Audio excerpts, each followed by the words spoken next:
I'm Anita, आप देख रहे हैं एलपी केमिस्ट्री पीजीटी। हम लोग स्टार्ट किए हैं एटॉमिक स्ट्रक्चर। इसमें काफ़ी चीज़ें हम लोग पढ़ चुके हैं। De Broglie, Schrodinger wave equation, और श्रोडिंगर वेव इक्वेशन से ये इक्वेशन भी जुड़ा है, wave equation and hydrogen atom. क्योंकि वहाँ पे कई बेस पे मतलब डेरिवेट किया गया है।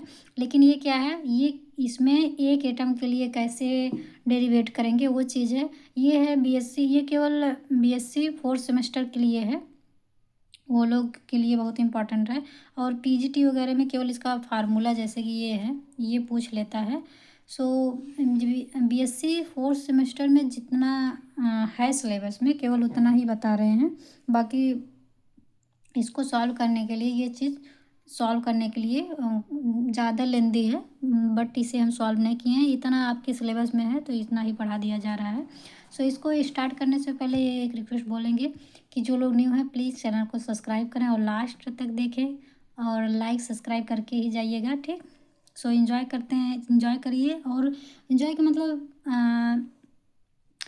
एकदम मस्ती से ही देखिए, आराम से एकदम दिमाग लगा के। जब अच्छे से समझ आएगा तभी एंजॉय कर पाते हैं, मतलब समझ आना चाहिए। समझ आ रहा है तो अब हम एंजॉय करते हैं, नहीं तो बोरिंग लगता है हर लेक्चर। कोई भी अगर समझ नहीं आया तो बोरिंग ही लगता है, बट आप ध्यान से सुनेंगे, स्टेप बाय स्टेप क्या चीज़ बोला जा रहा है तो समझ ज़रूर आएगा। ओके, थोड़ा मैथमेटिकल है, मैथमेटिकल से हम समझते हैं थोड़ा। और लोग, काफ़ी लोग को टफ लगता है, बस टफ कुछ नहीं लगता। जो चीज़ नहीं आता वही हमें टफ लगता है। बाकी अगर मेहनत करेंगे सारा तो ज़रूर आएगा, ठीक है। तो स्टार्ट करते हैं। Wave equation and hydrogen atom.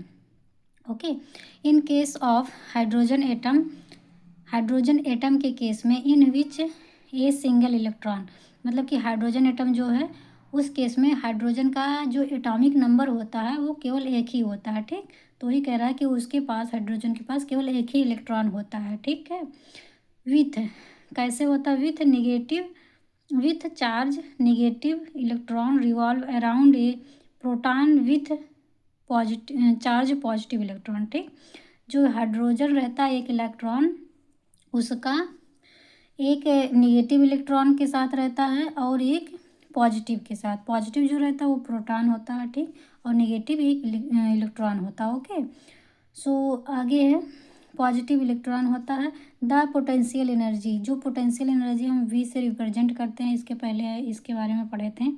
Potential energy equal to इतना होता है, क्या चीज़, minus e square upon r. Okay, ये भी वेल नोन है, हमें याद करना पड़ेगा कि इतना होता है तो इतना। उसके बाद आर क्या चीज़ है, where are equal to distance between the electron and nucleus, ठीक है।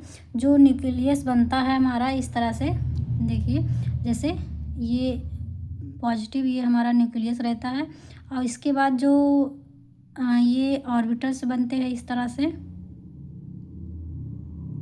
ओके, अब इसमें इलेक्ट्रॉन रहते हैं इस में। तो ये कह रहा है कि जो न्यूक्लियस एंड इलेक्ट्रॉन के बीच की जो दूरी होती है उसको हम इस आर से रिप्रेजेंट करते हैं। ओके, आगे है, substituting the value of V in equation 11, यानी कि ये 11 क्वेश्चन इस वजह से बोल रहा है क्योंकि जो श्रोडिंगर वेव इक्वेशन इसके पहले पढ़े हैं हम, इसके पिछले लेक्चर में। श्रोडिंगर वेव इक्वेशन में इसका आर जो उसमें है उसके स्थान पे हम इसको पुट कर देंगे, मतलब वी जो है, वी का वैल्यू उसमें पुट करेंगे। तो इक्वेशन नंबर हमारा 4 ही आया था, 11 ही। तो इसको देख लेते हैं। देखिए, जैसे ये हमारा श्रोडिंगर वेव इक्वेशन है, तो इसमें जो ये वी है, तो यहाँ पे वी इक्वल टू कितना है, minus e square upon r, तो उसको हम यहाँ पे रख देंगे। ओके, बस यही इतना वो बोल रहा है। ओके, देखिए सारा ये सेम ही है, del square psi upon del x square plus del square psi upon del y square plus del square psi upon del z square. इसके बाद है plus 8 pi square m upon h square. उसके बाद minus, bracket इस वजह से है क्योंकि दो ब्रैकेट लगा है, तो दो इस वजह से ये बड़ा ब्रैकेट, उसके बाद स्मॉल, ठीक। तो ई माइनस ये इतना तो वी के इक्वल टू आ रहा है, जैसे कि आप लोग यहाँ पे देख सकते हैं, माइनस पूरा अपना साइन लेके ही यहाँ पे रखा जाएगा, तो इतना आ गया। एंड साई तो है ही, ठीक है। ये जो श्रोडिंगर वेव इक्वेशन इसको पढ़ा चुके हैं, सारा डिटेल में बता चुके हैं, तो इसके बाद इसमें ये चीज़ नहीं डिस्कस किया जाएगा केवल इसी को देखा जाएगा वेव इक्वेशन हाइड्रोजन एटम के लिए। सो इतना आ गया। सो देखिए ये इसमें ये क्या कह रहा है, on solving the above equation for e, ठीक है, ई वैल्यू हमें निकालना है, एनर्जी हमें निकालना है। एनर्जी निकालने के लिए हमें इसमें जो है एक एक वैल्यू को रखना पड़ेगा, पूरा सॉल्व करना पड़ेगा, जो कि लगभग 2 पेज का है। और बीएससी वैसे 2 पेज का बीएससी 4 सेमेस्टर में इसका कोई उतना इम्पोर्टेंस नहीं है, जितना है उतना बता दे रहे हैं। बाकी और भी उसका कोई वो नहीं है कि बहुत ज़्यादा इम्पोर्टेंस है वो अदर के लिए भी, उसमें केवल यही रहता है। जैसे अगर पीजीटी वगैरह में रहता है तो लास्ट उसमें तो और भी वो है कि बहुत ज़्यादा वो नहीं रहता। हाँ लेकिन आना चाहिए, ये अलग की बात है, हमें आना चाहिए। बाकी जो इम्पोर्टेंस है फार्मूला ही इम्पोर्टेंस रहता है, जैसे कि ये सब फार्मूला है, इसके इस बारे में पूछ लेता है, पीजीटी के में भी पूछता है ये सब के बारे में कि एनर्जी क्या होता है एक एटम के लिए, ठीक है। तो उसमें केवल इतना ही इम्पॉर्टेंट है। बाकी बीएससी जो 4 सेमेस्टर के बच्चे हैं उनको बाय द वे पूछ लेगा तो इतना ही लिख देंगे, तो इससे भी उनका काम हो जाएगा। ओके, सो ये कह रहा है कि इसको ऑन सॉल्विंग मतलब कि इसको सॉल्व करने के करेंगे तो ई का एनर्जी निकलेगा और सॉल्व करने के बाद इतना आएगा, ठीक। तो इसका कैसे पूरा ये आया है, इसको तो सॉल्व नहीं कर रहे हैं, लेकिन जब सॉल्व करेंगे तो ई इक्वल टू इतना आएगा, ये आप याद रखिएगा, ठीक है, ये आपको याद रखना है।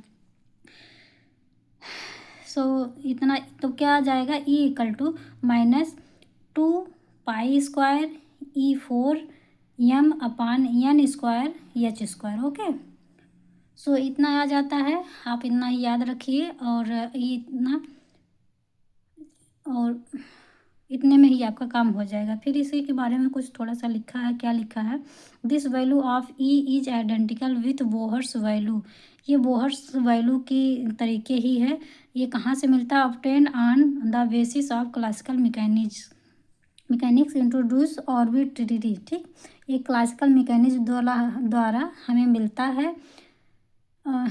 The fact that the angular momentum is quantized, ठीक है, ये एंगुलर मोमेंटम द्वारा इस फैक्ट को क्वांटाइज्ड किया जाता है, ठीक। इसमें इतना पढ़ने में केवल एक ही चीज़ इम्पॉर्टेंट है पीजीटी के लिए, ये है एनर्जी। एंड जो 4 सेमेस्टर के बच्चे हैं ये आ जाएगा, तो आप केवल इतना लिख के ये और यही इतना लिख देंगे, इतना इतना। तो भी वैसे ये चीज़ उसमें आता भी नहीं है, बहुत ही कम आता है, ये ना के बराबर है, लेकिन ठीक है सिलेबस में है तो हमें पढ़ना ही पड़ेगा, तो इस वजह से मैंने थोड़ा सा करा दिया। बाकी श्रोडिंगर वेव इक्वेशन इसके पहले जो था वो बहुत ही इंपॉर्टेंट है, उसको आप ज़रूर तैयार करिएगा और इतना इसको भी इतना तैयार कर लीजिए। ओके, सो आज के लिए इतना ही देखेंगे। बाकी जितने लोग यहाँ तक देख के आए हैं थैंक यू पूरा लेक्चर। सो सब्सक्राइब और लाइक करके ज़रूर जाइएगा। और भी कोई चीज़ पढ़ना हो तो प्लीज़ आप लोग कमेंट करिएगा, कमेंट नहीं करते हैं, सो कमेंट ज़रूर करिएगा। वीडियो कैसी लगी ये सब बताया करिएगा। सो आज के लिए इतने हैं, मिलते हैं नेक्स्ट वीडियो में, तब तक के लिए बाय बाय।